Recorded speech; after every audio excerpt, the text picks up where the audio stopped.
Hi, everybody. Welcome to our webinar this evening. Our topic is Reset Your Metabolism, Energy, and Hormones. And I know some of you, I'm seeing familiar faces. I'm Sarah Cruz, and I've been practicing Ayurveda for a long time.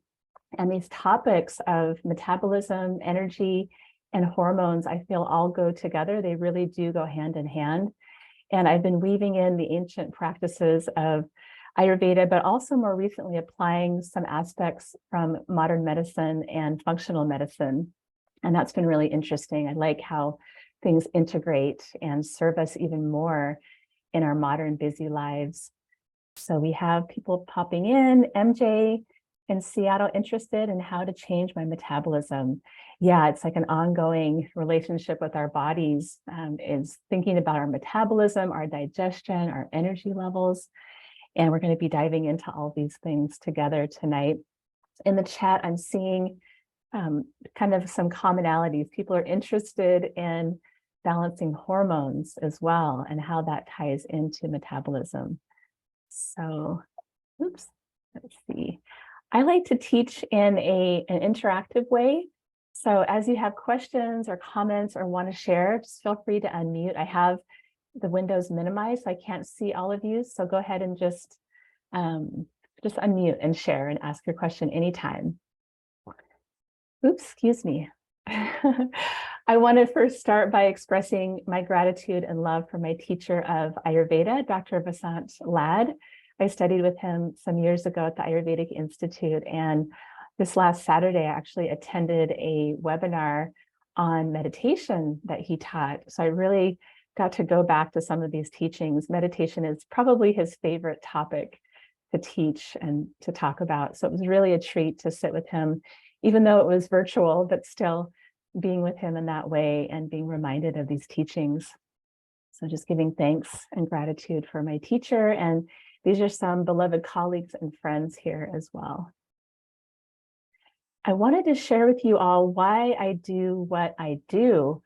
And I think this is an important idea to consider, is our why, our motivation in our lives, why we do what we do, whether it's our work in the world or just our day-to-day activities.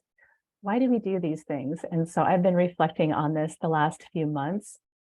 And it's kind of a twofold response. The first one is that the moment I learned about Ayurveda, I was hooked for life and inspired from that moment to serve from the tradition of Ayurveda, which is the medical system from India, and to serve people in all stages of life with all interest. And really my goal, my motivation is to help people experience their best health, to become free from suffering and pain and discomfort in this physical body so that you can live your best life and fulfill your purpose. It's difficult to move toward our dharma or our purpose or our passions in life if we're bogged down with pain and suffering. So I feel like the Vedic sciences, Ayurveda and yoga, offer some beautiful tools to help us move through those things and to move toward optimal health. Again, so we can fulfill our passion and our purpose in life. So we have some more people coming on. And for those who just come on, if you'd like to share your name in the chat and something that brought you to this talk or that you'd like to learn about Ayurveda and something you're grateful for today. So as we're coming on here, I just want to encourage everybody to be super comfortable. So make sure you have your tea and a shawl or blanket, that you're nice and cozy and comfy. We're having our webinar in the evening time, so it's important that you're cozy. Welcome, Patty. Wonderful to see you. Okay, so this webinar that we're sharing together this evening is for you if you want to know how to make healthy lifestyle choices. So overall healthy lifestyle choices to give you great digestion, stable metabolism, abundant energy, balanced hormones, and passion. And so we're going to be really looking at how these things are connected, and I'll be offering some of my best tips around these as well.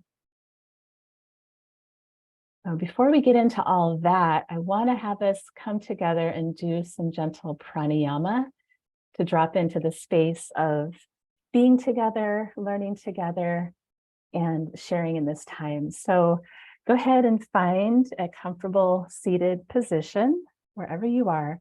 You can have your legs crossed, you can have your legs flat on your chair, feet flat on the floor, however is most supportive for you right now. And I'm imagining that most of you have probably practiced Nadi Shodhana, the alternate nostril breath. And so I'm going to guide us through a few rounds together this evening. I'm going to teach you the way that I learned it from Dr. Ladd. It's a little slower version, and it's very nourishing, balancing for all three doshas, and completely safe and healthy in all stages of life. So the thing about Nadi Shodhana is that it really deeply supports relaxation and boost your Agni, your digestive fire. So this is actually a practice to support metabolism. So the first thing I want to do is just show you the hand mudra for Nadi Shodhana. For some of you, this might be familiar, and there are a few variations of the hand mudra. So you can take your right hand, and the traditional mudra is to fold your index and middle fingers into your palm, okay? Or if it feels more comfortable, you can fold all three fingers into your palm and make like the Hawaiian shaka. So as you like, make sure your hand is comfortable. And before we practice together, I do want to show you one round and how this looks, okay? So I have my left hand resting comfortably in my lap, and I take my right hand, right thumb, to close my right nostril, and I inhale left, closing left nostril, pause, exhale right, pause, inhale right, close and pause, exhale left. So we're going back and forth. And we're going to see if we can slow down a little bit more each time while maintaining a comfortable breath. So you might even need to blow your nose, which is totally fine. If you want to blow your nose, get a sip of water, and then come back into your comfortable position. So closing your eyes, resting your left hand in your lap, and taking the right hand, index and middle fingers folded in, or all three folded in. Bringing the right thumb to close right nostril. Inhale through the left nostril. Close left, pause, exhale right. Pause, inhale right. Close and pause, exhale left. Pause, inhale left. Close and pause, exhale right. Pause, inhale right.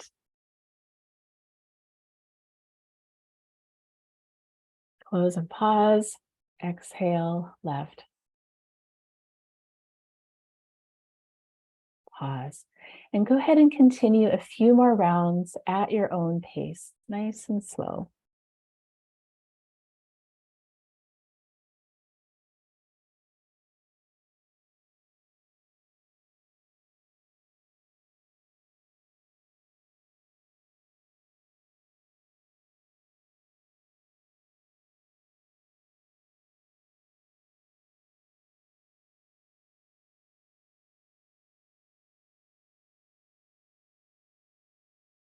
Noticing your body, noticing the breath.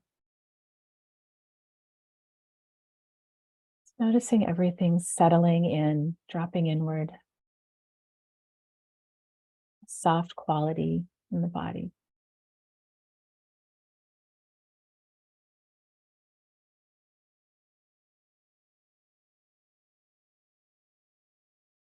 Let's go ahead and do one more full round.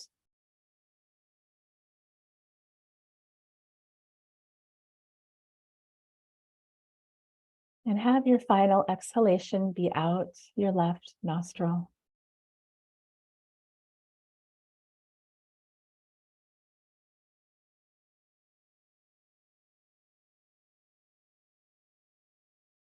And when you're complete, you can go ahead and rest both hands back in your lap.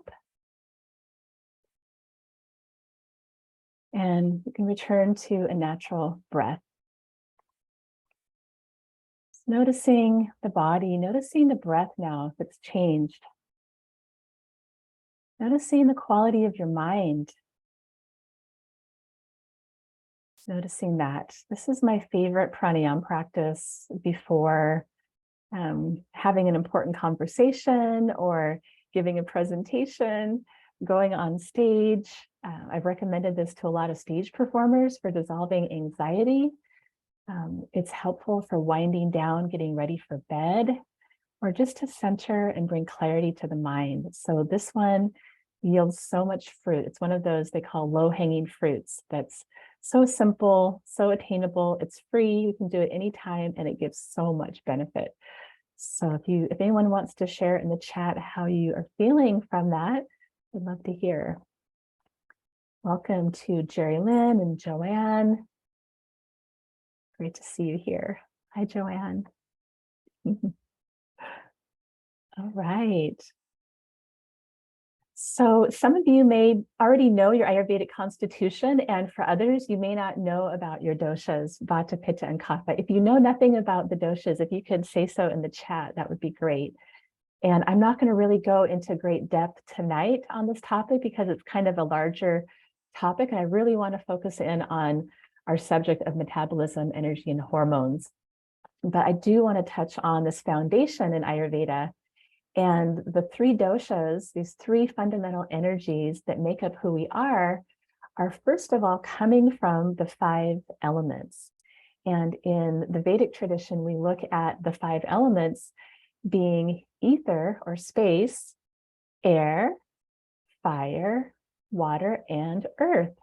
And then these 5 elements break down to make 3 doshas. So ether and air come together to make vata.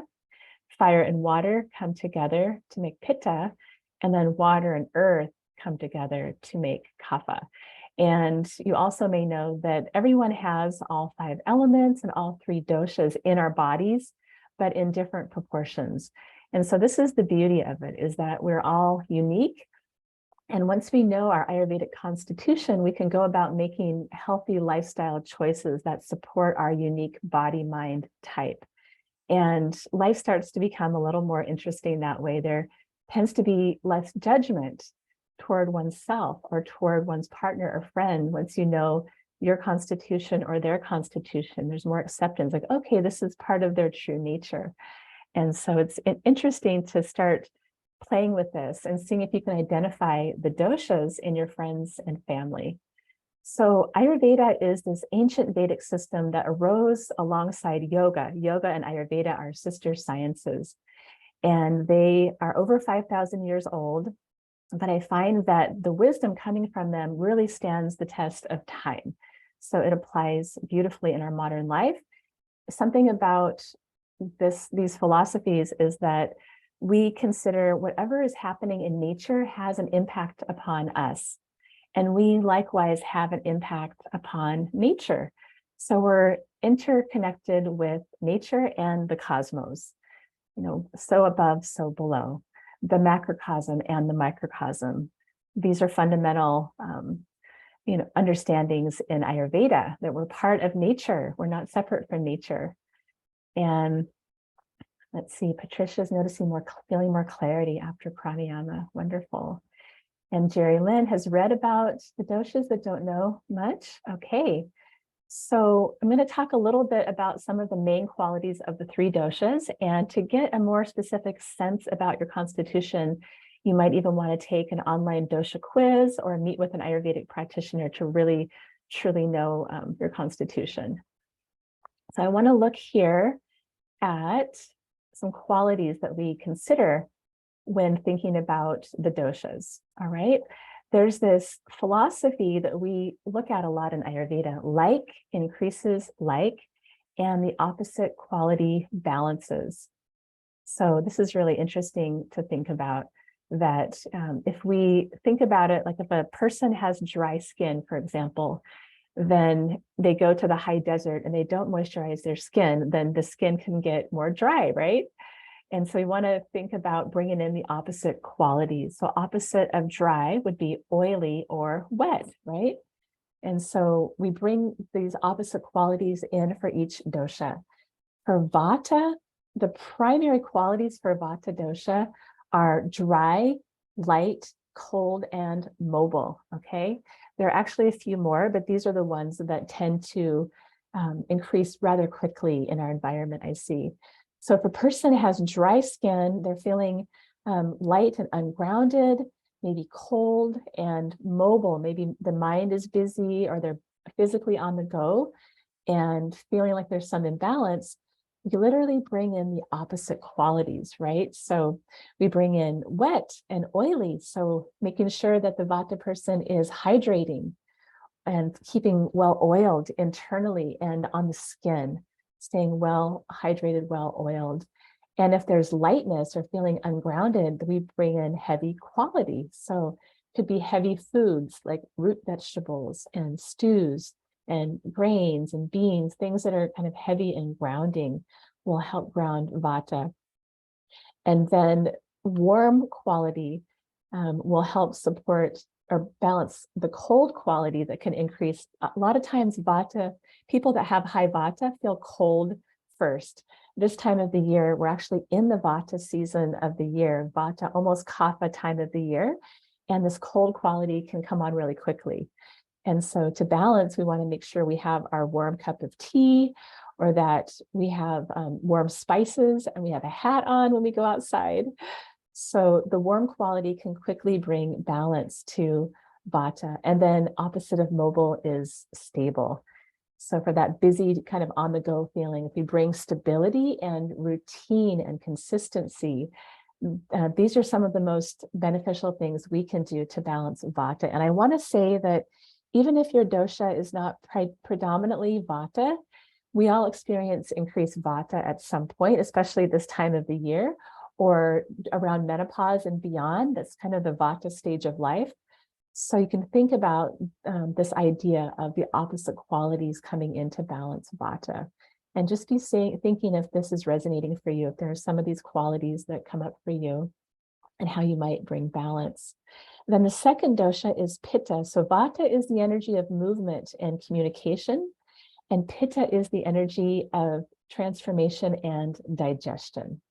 So Pitta tends to have these qualities predominant. So the quality of hot and sharp, oily and mobile. These qualities can come in quickly for a Pitta individual.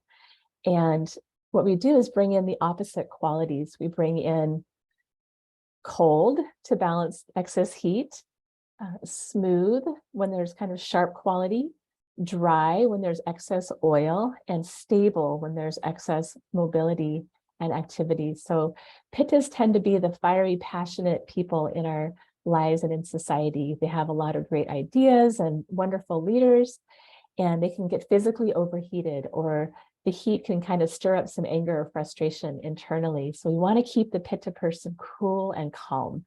And oftentimes sipping on something cool. When my Pitta comes up, I like to use rose water, just spray some rose water to cool things down quickly. Getting outside, going for a walk in the forest or near a body of water is one of the best things to do for someone having high Pitta. And then opposite of that sharp is that smooth. So bringing in smooth qualities, smooth foods, softer energy, kind of calming things down. Pitta can get a little overstimulated and sometimes sharp with the tongue. So we want to bring in gentleness for Pitta. And then next, that oily quality. Sometimes the skin can get a little oily, or they're sensitive to oily fried food. So some dryness is helpful. And like a dry brushing, for example, would be helpful for Pitta. And then stability also. So stable is supportive for Vata and Pitta, regular, routine, and consistency. So I'm kind of giving you a lot of concepts and ideas quickly here, and I hope it's making sense. The third one is Kapha. Kapha dosha is the energy of stability and lubrication in the body. Again, we all have Vata, Pitta, and Kapha in different proportions. And so when there's increase of kapha, we can feel heavier or more sluggish, maybe a hard time getting out of bed in the morning, or kind of stuck, like stuck in a rut, or maybe gaining a little bit of weight. This can happen when kapha is elevated. And then slow, when there's elevated kapha, again, slowness, so maybe moving slower, not being in a hurry, or maybe memory is a little stuck. So we want to get things moving. And then after that comes cold. So cold is one of these gunas or qualities that kapha and vata share. They're both cold, where pitta tends to be hot. And the next one is soft. So to bring balance to a kapha person, we look at those opposite qualities. So opposite of heavy is light. So light quality will help to balance the kapha dosha. If they're feeling sluggish, then we want to make sure that the quality of food is lighter, that there's warm spices, warm teas, and then going for a walk after a meal is one of the best things to do for kapha. If there's slowness, then we bring some dynamic activities. So for example, in yoga, we wouldn't have a kapha person do a really kind of like slow vinyasa type practice. We would have them do a faster, like rapid sun salutation kind of practice, or a practice that involves movement. So exercise is very balancing for kapha. And then again, to balance cold, we bring in hot or warm, and opposite of soft would be rough. And so bringing in like foods that are a little bit more rough with fibers, things like this.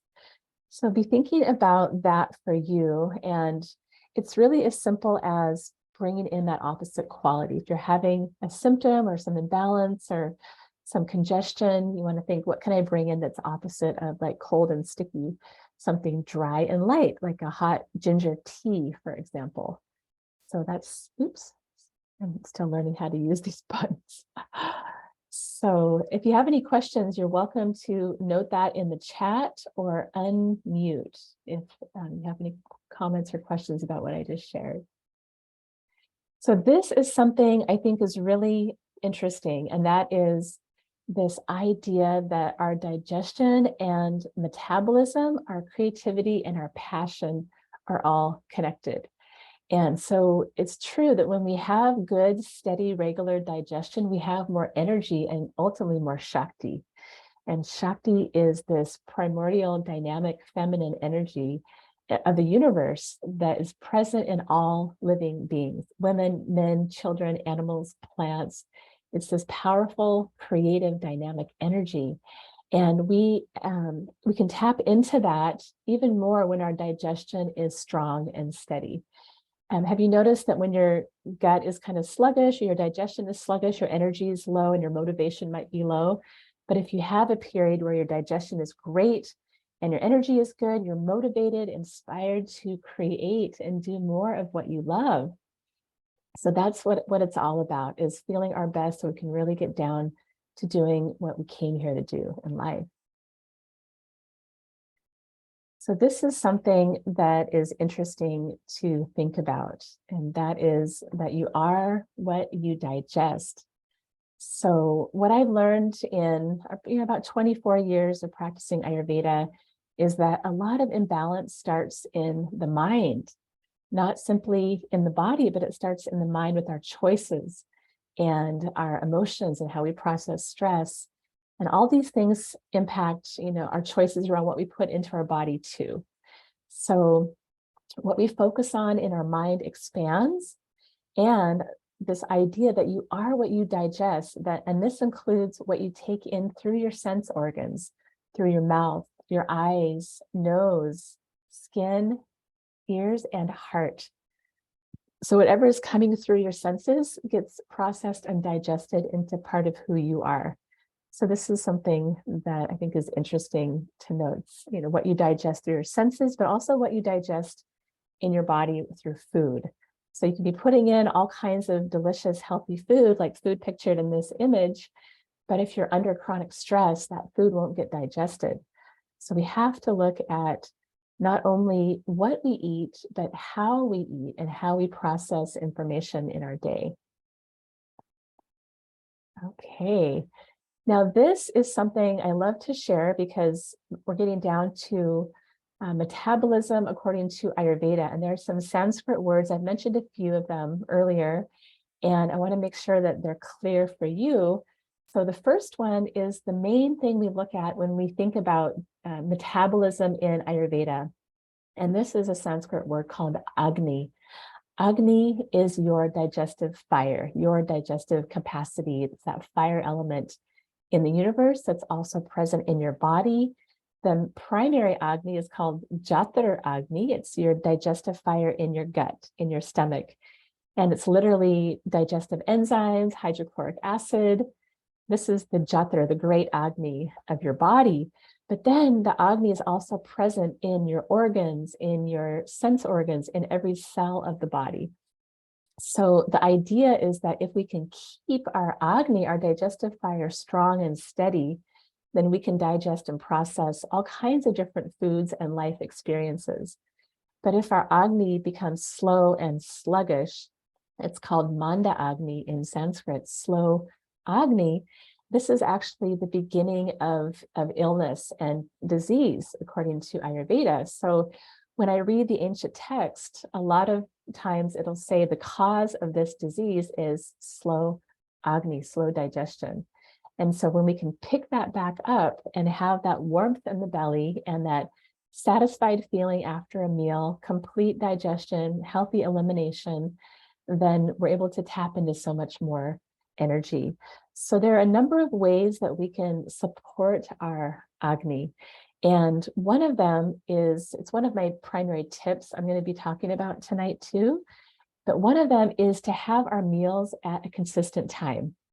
So it doesn't have to be right on the dot, but if we can have our meals at around the same time within the hour each day, then our body knows kind of what's happening. It knows when to release digestive enzymes and it releases energy at the right time. But if we're eating in an erratic way, if we're eating lunch one day at 11 and the next day at 3, then the body's not going to quite know what to make of things, and there can be some internal chaos, and the body will hold on to its reserves or its fat stores even for protection. But if we're having consistent meal time, then the body feels safe and relaxed. So this is actually a really profound thing to consider. And even if you choose one meal a day that's fairly consistent with timing, you may notice an increase in energy within a few days. So that's the main thing I like to share about how to support Agni. Another one, this is a big one in Ayurveda, and maybe you've heard this one too, but to avoid drinking iced or cold beverages, especially this time of the year. Even going to a restaurant now, a lot of times they'll bring ice water to the table, right? Like, what? How does this make sense? So, like increases like, cold increases cold. We don't want to be more cold this time of the year. So if we can ask for hot water or hot water with lemon, or enjoy hot beverages and warm food as opposed to salads, smoothies, ice water. Sometimes those things are fine in summertime, but during the center of winter, we don't really want to load up on cold foods and drinks. Another thing we do in Ayurveda to support Agni is to bring in digestive spices to your meals. And my favorite one for this is ginger. I'll be sharing a slide here in a minute about that. But just think about being creative with your spices, maybe trying a new spice blend you haven't tried before from a different part of the world, and see how that feels in your body. There are some good ones in Indian cuisine. There's curry powders and masala powders, but there's also really nice ones in Persian cuisines and some Latin American cuisines. I know a lot of you are tuning in from Seattle. There's a great spice store called World Spice Merchant down by the Pike Market, and they can grind you up fresh spices on the spot, and you leave with a bag of spices. So having spices in your life will definitely boost your Agni and your metabolism. And then one of the main things I'll be talking about in a minute is to avoid much snacking between meals. So eating and grazing all day long actually slows down digestion and slows down metabolism. And I'm going to dive into that in a moment here, but I just wanted to get your attention with that one. Not always easy, but it makes the biggest difference. So the next concept I want to share with you in Ayurveda is this term called ama. Ama literally means toxins or toxic morbid substance is how they define it. So the toxins that can accumulate in your body. And the fastest way for that to happen is by having slow agni, slow digestion. And so, but if you keep your digestive fire strong, this ama, these toxins don't have a chance to accumulate and then kind of leach into the deeper tissues, causing inflammation and imbalance in symptoms. So basically, inflammation is nothing more than ama, than toxins going through the different tissue layers and causing a reaction. So if we keep that agni strong, then ama doesn't have a chance to form. It's pretty simple that way. Not always easy to do, but that's pretty much how it happens. And then this next one I want to share with you is the third word is ojas. Ojas is your vital immune essence. And it's said that we have 8 drops of ojas in the heart, and this circulates around the body and nourishes all the tissues. So when we keep our body nourished, rested, and strong, then we have more ojas, this vital immune capacity. So agni, ama, and ojas, they all go together. They all work together. If we keep this agni strong, the ama, the toxins cannot build, and we radiate more ojas, more luster, more life energy and immune strength. Let's see here. I want to make sure everybody. Okay, if you have any questions, you're welcome to put that in the chat or to unmute at any time. All right. So I was starting to talk about this a moment ago, but I want to complete this. My best tip for metabolism, and I have a lot that I share in my reset program, especially we go over a lot of ways to support metabolism and digestion. But truly, my best tip is to give your system a longer break between meals. And that means having a gap of a few hours between your major meals of the day. So in Ayurveda, we learn that snacking is not always the way for many people, that if a woman is pregnant, then snacking is appropriate. Children need to snack. If we're on a big hike or international trip, when we're traveling, then snacking is appropriate. But day in, day out, we typically don't need to snack. And that truly can sabotage our metabolism more than most things. I would say heightened emotions sabotage metabolism, absolutely. But snacking is one of the fastest ways. And I've seen it with my clients where they shift away from snacking so much to really focusing on having satisfying main meals. And that's really the trick right there. It's not about just avoiding snacking. It's about making sure that your main meals are delicious, beautiful, satisfying, and that when you're done eating, you feel good. And, you know, for example, if you were only able to finish half your lunch and rush off to a meeting, 2 hours, 3 hours later, you might start feeling hungry and reach for a pastry or some caffeine. And that can really, again, start to sabotage the metabolism. But if we can find ways to just sit and take a little bit more time and completely enjoy our meal, then the body doesn't have really a need for snacking. And there's different needs that everybody has. Sometimes someone may need to balance blood sugar, or there's a specific medical condition. But this one is huge. And who has heard of intermittent fasting or has tried intermittent fasting? Yeah. So we hear a lot about this in modern functional medicine and nutrition. And Ayurveda does accept intermittent fasting, and we relate it back to this concept of Agni, digestive fire.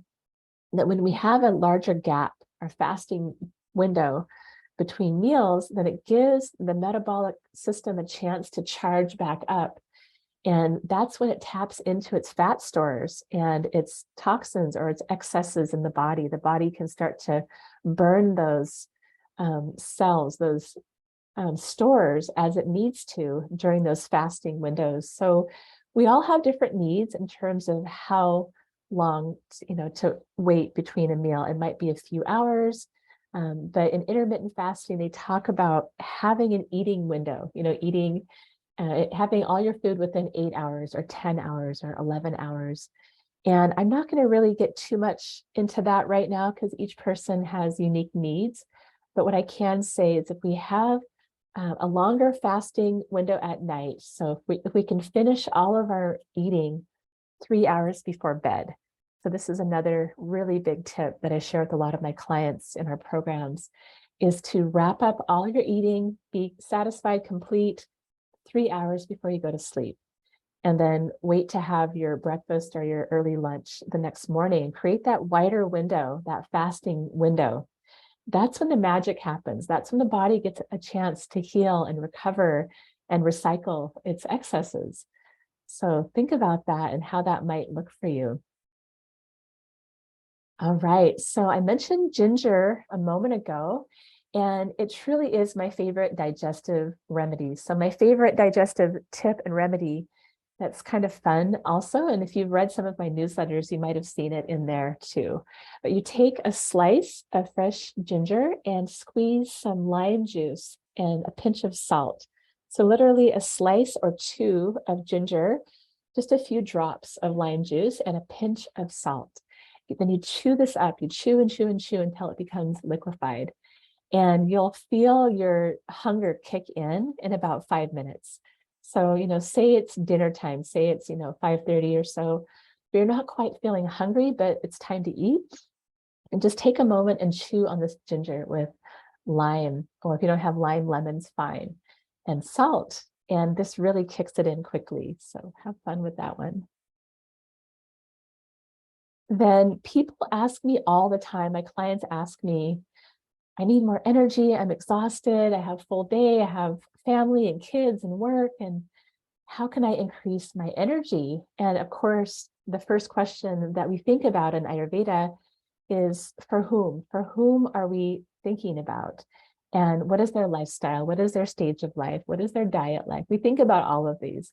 But in brief, what I wanted to share about this is that the key to having more energy truly is to sync up our own rhythms with the rhythms of nature and the seasons. And like I mentioned, we're in the season of Vata now. So syncing up our rhythms means having a consistent waking time and bedtime, and kind of rising around the time of the sunrise and winding down those hours after sunset, like really being in sync with the cycle of the day and the circadian rhythms. When we do this, then our endocrine system, our hormones that yield energy can function at their best. And so truly having that consistent routine around meal times and bedtime, those are the two that I tell a lot of my clients. If you can stick to just those and leave room for spontaneity in other areas of life, but just stick to a consistent bedtime and consistent meal times, your energy levels will exponentially go up. And it's not always easy if we're used to having kind of a fun or erratic lifestyle, doing things at random times, then it may be a difficult thing to shift to, but you'll notice you feel a lot better. And just even try it for 3 days and notice how you feel. The other aspect of managing our energy and having more energy is to manage our stress and how we relate to stress, how we respond to it, how we deal with it. And that's a whole other webinar in itself. But what Dr. Ladd teaches us about stress and about emotions is to become the witness, to be in that state of witnessing awareness, not getting too wrapped up in the story of things, but really being that witness. So that's another topic for another day. And I think you all probably have some things you do to balance stress. So just keeping those practices in your day consistently makes a difference. And now thinking about hormones is always a really interesting topic. Actually, I'm just gonna, let's see. I have a book here I want to show you. I want to make sure I actually have it on my shelf. Here it is.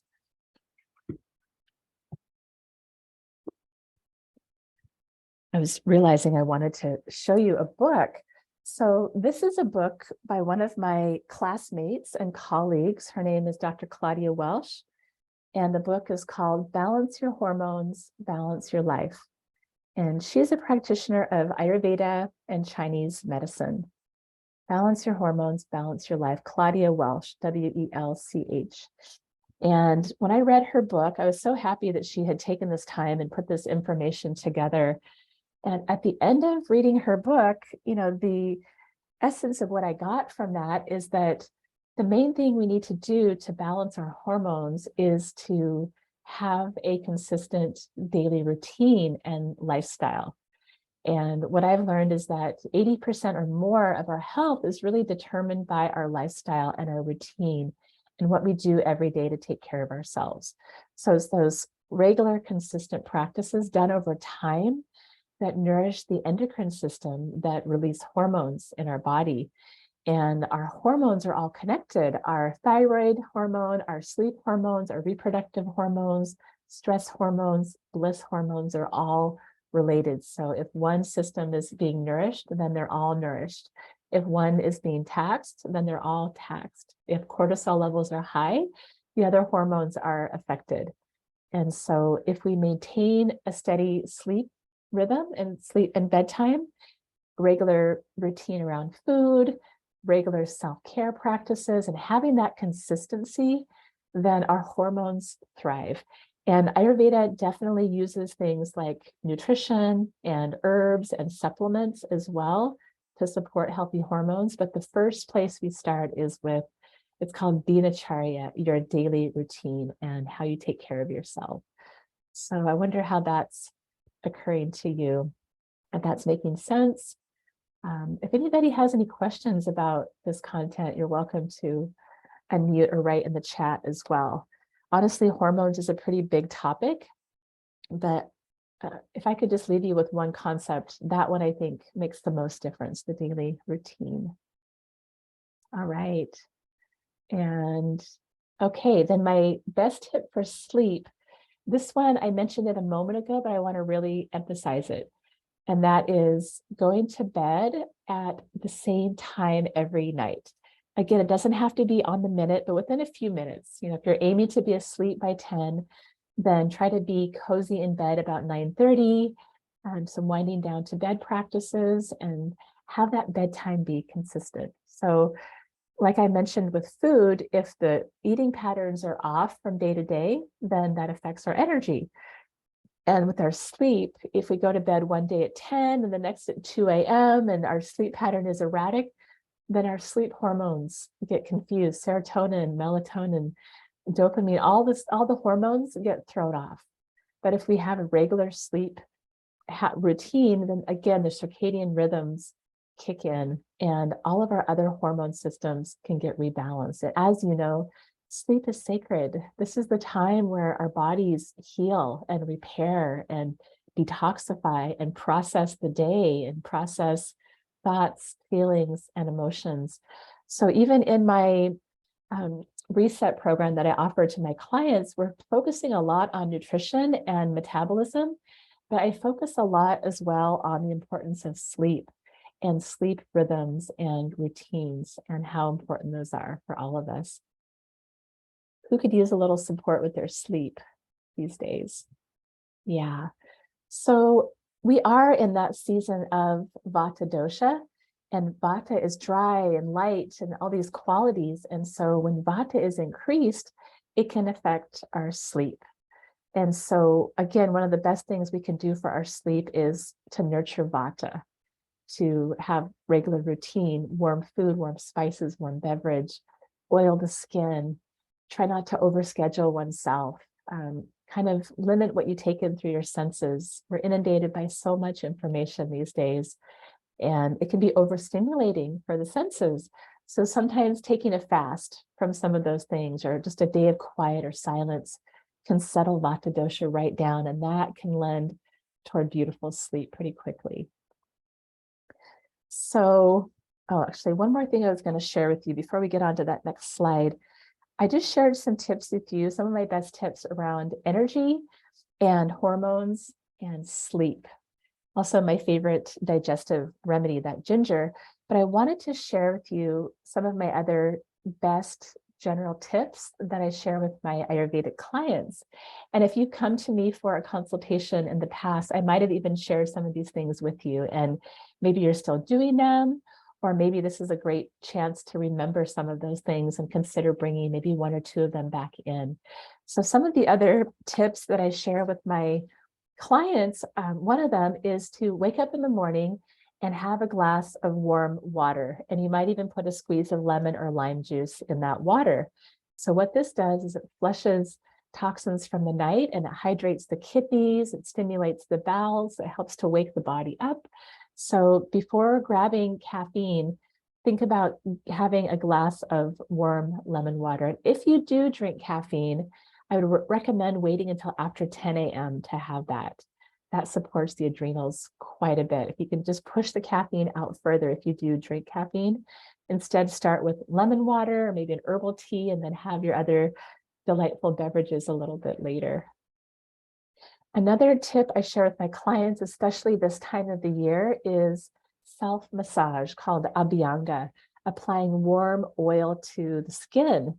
So when we do this, we're increasing the warm quality, the heavy quality, and then the warm, heavy, and soft and oily, right? So those opposite qualities of vata. So one of the fastest ways, again, to calm vata is to oil the skin. And in general, what I recommend is warm, cold-pressed sesame seed oil. So not toasted sesame oil, but just cold-pressed oil you buy at the grocery store or the massage store. And then you pour it into a nice little bottle, heat it up, and rub it all over your body. Just get it all over, and then take a shower or bath. Especially if you do this at night, that can support your sleep. And MJ, you're asking, how do we know what oil is used for our dosha? So if you have more dryness and vata or kapha, then sesame oil is great, or even sweet almond oil. So sesame or almond oil. And if you have more pitta, more sensitive skin, more kind of hot or pitta skin, then you want to go for something a little more cooling, like sunflower oil or coconut oil, or something more neutral like apricot seed oils, quite neutral. So vata and kapha need to be warmed up, and pitta typically needs to be cooled down. And if you are a combination of 2 or 3 doshas, then you could even combine like sesame and sunflower and then add some essential oils to that. So I would say for now, just keep it really simple. Just keep it to a simple base oil and apply it to your body warm. You don't want to put cold oil on the skin, it doesn't feel as good. And see how you feel. Yeah, all right. And then one of my other tips I recommend, one of the fastest ways to return to balance and great health is pranayama. And this is something that I do with almost all of my clients in individual sessions or group calls in my programs is we spend time every day doing some pranayama, some breath practice. And I find this is one of the best ways to quickly come back to ourselves, to our clarity, and bringing that prana, that life force, into the body so the body can heal and thrive. And then a couple more tips. So stress management, we talked about. Whatever you need to do to offset stress, going for a walk outside is one of the best things I know of. I try to go for a walk outside every day, rain or shine, not always easy in the Northwest, but we just have to put on the gear and do it anyway. So managing our stress. And then my final tip is just having a nourishing sleep rhythm in place, like kind of determining for yourself what your winding down to bed practice is and doing that consistently. So I've given you a number of things to think about in terms of some of my best tips around metabolism and overall lifestyle. And I'd love for you to go ahead and pull out a piece of paper and just write down if there's one thing or 2 or 3 that have landed with you today. What practices would you like to implement into your daily life? And I certainly don't expect you to start doing all of these things right away because it's kind of a lot. We've had a whole life of doing things a certain way. And so we can't expect ourselves to start doing things a different way too quickly. So go ahead and just note down maybe 1 or 2 that kind of stood out to you this evening that you want to take on.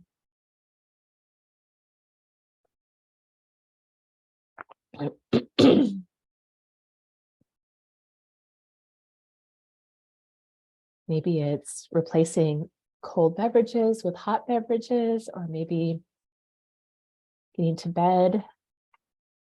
And MJ is asking, how often should we do body oiling? That's another good question. So it also depends on for whom. If there's more vata, more dryness and lightness in the body, a cold quality, you can do it every day this time of the year. And you might want to choose morning time or evening time to do it, morning or evening.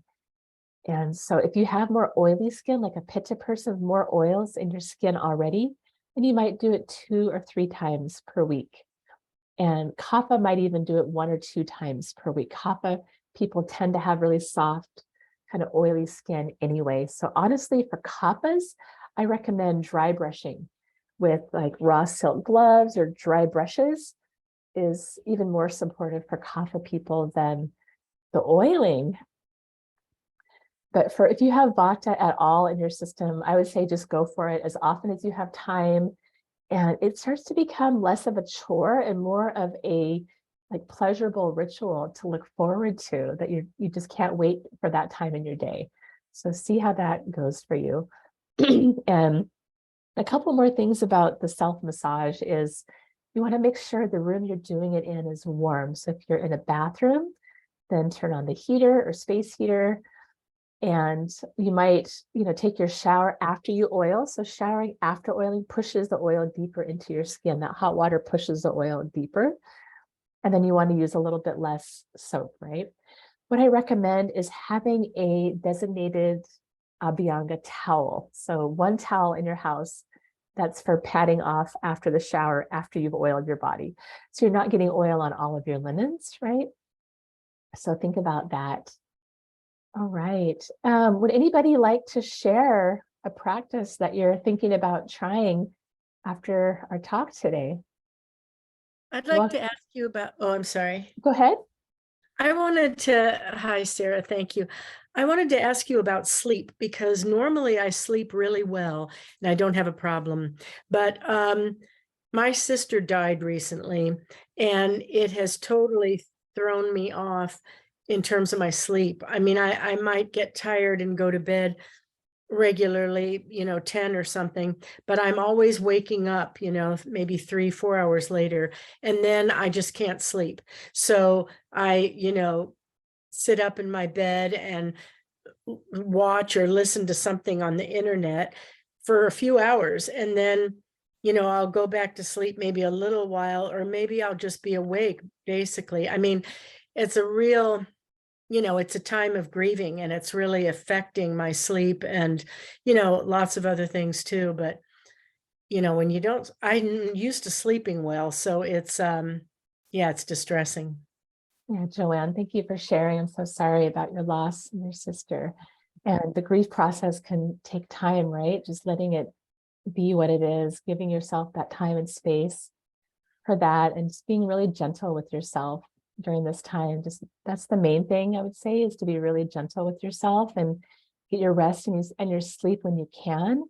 If you're wanting a specific tip around sleep, like when you wake up and you want to go back to sleep, one thing I found that makes a huge difference is to lay on your right side. So you're laying on your right side, closing the right nostril, and you're doing left nostril breathing, left nostril pranayama. It's that chandra that you're inducing the lunar cycle of breathing. And what this does is it enhances the parasympathetic nervous system response.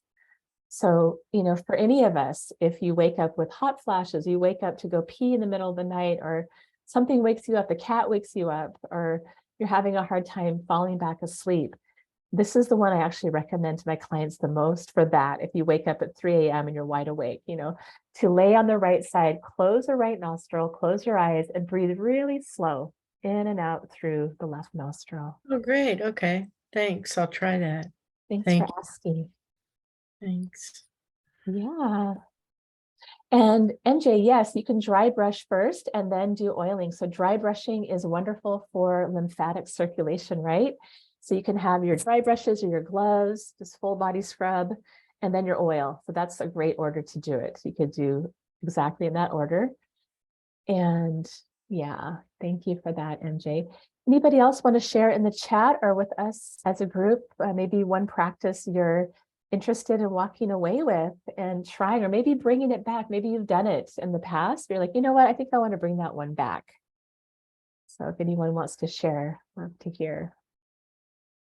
Oops. Yes. Okay, well, these practices are for you, and I hope you took some time to write them down because it's nice to reflect on them. And again, there's no expectation, for me or for yourself to try on all these new things. It's more about staying curious, staying open. Like, you know what, my priority now is my digestion, or my priority is my sleep. And whatever your area of focus is in your health, I would hone in on that and just choose one thing. Like, you know what, I think I'm really going to just stop everything that I'm doing and sit down and eat lunch until I feel content, and just really take that time to have a proper sit down meal midday. So that's an example of something that could support your energy, your metabolism, your hormones, and your sleep, actually. Yeah. And thank you, Patty. Great having you here. Okay. Let's see here. Yeah, it's bedtime for some little ones. Okay. Let's see. Boop. So I have a program that I offer to my clients that includes all these things we've been talking about around supporting metabolism and healthy digestion, one's relationship with food, and energy and sleep. So all these things really get focused on in a deep way. And so what I have been sharing with you tonight are really some of the gems, like some of the main things that I share with my clients during this program, that when you do those things consistently, that it makes all the difference. So I've been leading this program for over a year, about a year and a half. And I put this together, especially with people in mind who are wanting to really address their metabolism, their digestion, and that relationship with food in a consistent and sustainable way. And I've been seeing people get amazing results. I'm so happy with what I've been seeing. People will contact me 6 months later and say they're maintaining how they feel, and that they've gotten to know their bodies more and really able to listen to their bodies more over time. So that's been amazing to hear. And some of the benefits of the reset are sustained weight loss. The one I really like so much is a healthy relationship with food. I've seen this consistently with everybody who does this program, is that they have a newfound relationship with food and with cooking and with nourishing themselves. A lot of people notice an increase in focus and memory, mental clarity, self-empowerment, fewer PMS or menopause symptoms, better quality sleep, less depression. So there's just a lot of benefits because, as we've been talking about, when one aspect of our body or health is improved or addressed, then all the other ones benefit too. So it's really a whole body approach. And I just wanted to just briefly touch on some of the modules of what we focus on in our programs together. Our Dinacharya, we talked about Dinacharya, healthy Ayurvedic habits, morning and evening routine, and having that as a foundation for our health and our lifestyle. And then we go deep into Agni, your digestive fire, and metabolism, optimizing your digestion and nutrition, really focusing on nourishing sleep rhythms and how to focus on this in your life long term. Moving away from stress toward bliss and understanding our autonomic nervous system and how to support it. We go into mindset mastery and emotional freedom, which makes such a big difference in how we feel, right? And then we talk about joyful movement and pranayama. So joyful movement exercise we love, and breath work that supports our health. And this is probably my favorite topic of the whole program, is accessing your creativity and your passion, really getting back to what you love to do in life that lights you up. By taking care of your health, you're able to access that and really explore that. And when that happens, everything starts to come together. And then we focus on maintaining our health results and rejuvenation for the long-term big picture. So I just wanted to briefly share with you kind of what we go over in this particular program. And some of the testimonials that I get from my clients are just so sweet. I love hearing from them, like what they've noticed over time, once they've completed, and then even months later. Audrey shared that her passion for cooking reignited and that she feels more in tune with her body's signals and needs than ever. And then, oops, let's see here, moving the thing around on the screen. Becky shared that what she enjoyed most about the reset program was a spiritual awakening that comes with the self-love practices, like really focusing on self-love and being gentle with oneself. That's a big part of what we do. And so that was one thing that stood out for her. And I just wanted to let everybody know that, I'm here to support you in so many ways. If you have questions from our talk tonight, you're welcome to send me an email or hop on a quick call. I'd love to talk with you about that. Or if we haven't had an Ayurvedic consultation, I offer that mostly remotely these days. I live in Cannon Beach, Oregon. So I'm happy to hop on a Zoom call and offer you an Ayurvedic consultation. If you come to Cannon Beach, look me up. I'd love to see you in person. And also, if you want to have a discovery call with me, I have some spots in the next couple of days to talk about if the reset is the right thing, if it's the right time for you. We actually start the reset on January 30th. So next Monday, we're starting as a group, and it's a really lovely group of women who have come together so far. So you're welcome to schedule one of those with me. Let me see here. I'm just gonna, oh, here's the chat. Okay, so if you're wanting to schedule a call with me, I just put the link in the chat and we can talk more and see what you need and how to support you. So I want to shift our attention to gratitude, toward coming back to ourselves and reflecting on all the ways we care for ourselves. Let's go ahead and just close our eyes for a couple of minutes.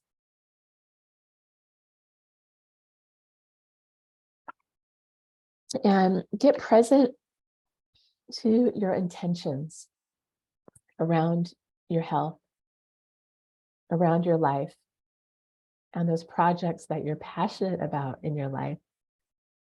Just getting present to where you are right now. And if you've had something difficult happen, or you've had some loss in your life, just giving yourself space for that, just to be exactly what it is. Extending some grace, some kindness to yourself tonight. And I want to offer or invite you to think about creating an affirmation for yourself tonight, just for this day. And it's in the form of an I am statement. And thinking about, how you want to feel in your life, the big picture of how you want to feel. And just tuning into that. And we're going to craft our statement in the form of an I am statement. So a couple of examples. I am relaxed, inspired, and full of bountiful energy. I am grateful for my strong, healthy, and beautiful body. I am taking time each week to devote to my self-care and my passion projects. I am. So see if there's one or two or three words that just come right to your mind and heart. I am. Again, we're getting present to how we want to feel in our bodies, in our lives. This big picture of how we want to feel. Getting present to that. And if you want to write it down on that piece of paper that you have that you wrote your other things down on, you could write that down.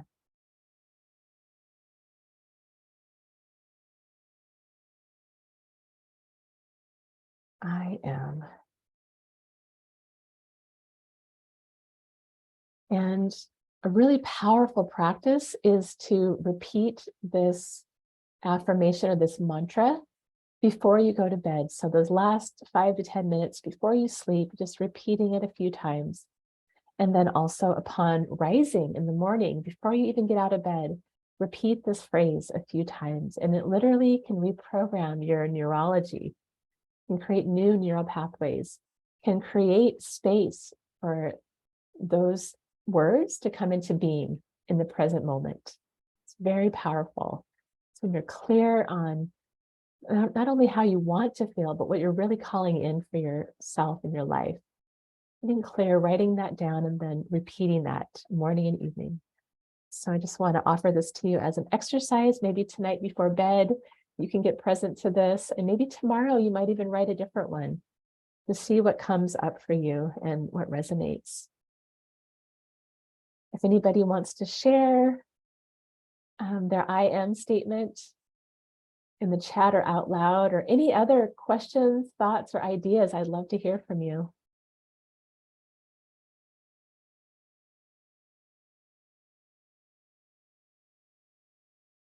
Let's see. And if you're feeling like you want to keep some of these things private, or you have personal questions, just feel free to send me an email. My email is, you'll be getting an email from me tomorrow. Actually, I'll send you a copy of the replay from our webinar, and feel free to respond to that if you had questions or wanted to share anything more specific or personal. Okay, any last comments or questions before we complete our time together tonight, everyone?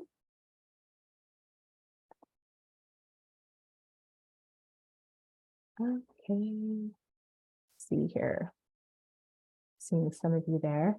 So some of these prompts that I gave you, prompts with the I am statements, or the idea to write down some practices you want to incorporate, it might not have come, right away. Maybe it'll take a day or two to kind of sit with what we talked about and let it percolate and be like, okay, yeah, I think I want to do self-massage 3 times a week. This is when I can do it. Or I think I want to, be all done eating 3 hours before bed, and this is how I can arrange my schedule. So just give yourself some time over the next few days to kind of sit with some of these ideas. And again, the most important thing is that you're graceful and gentle, because it takes time to integrate new things into life. And when we do it slower, it tends to stick and be real for us.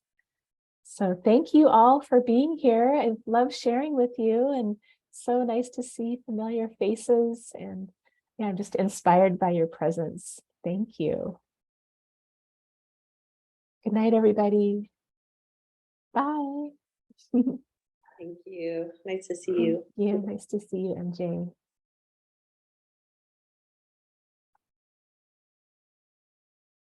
Thanks, Joanne.